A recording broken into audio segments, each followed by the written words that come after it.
Hello hello hello, আমরা আছি নদীর পার। এই যে এটা হচ্ছে আমার নদী, এটা ধল্লা নদী।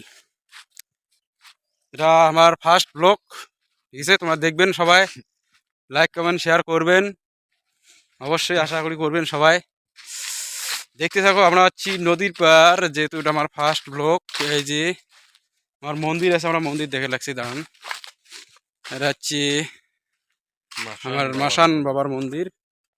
এই যে মন্দির বট ভাঙা, এটা আমাকে এই বট ভাঙা, এই বট ভাঙা যাচ্ছি। তাহলে অবশ্যই সবাই দেখবেন, আমার ফার্স্ট ব্লগ এটা দেখবেন সবাই, ঠিক আছে? এ দেখো নদীর পাড়ের যে আবাদ হয় সেই মারাত্মক, এটা সম্পূর্ণ আবাদ। কাউ বড় গাচ্ছে, কাউ করলা গাচ্ছে, কাউ তরমুজ গাচ্ছে, কাউ আমার আলু আলু গাচ্ছে, শশা গাচ্ছে, অনেকটা নানান নানান ধরনের আবাদ হয় আর কি, নানান ধরনের আবাদ, বুঝছেন? সেই আবাদ হয়। আবার কাউ কুমড়া গাচ্ছে, মিষ্টি কুমড়া, পানি কুমড়া, সব সব ধরনের আবাদ হয়। যাই হোক, তাহলে দেখবেন অবশ্যই, লাইক কমেন্ট শেয়ার করবেন। এটা হচ্ছে মোর ফার্স্ট ব্লগ, ঠিক আছে? বাই।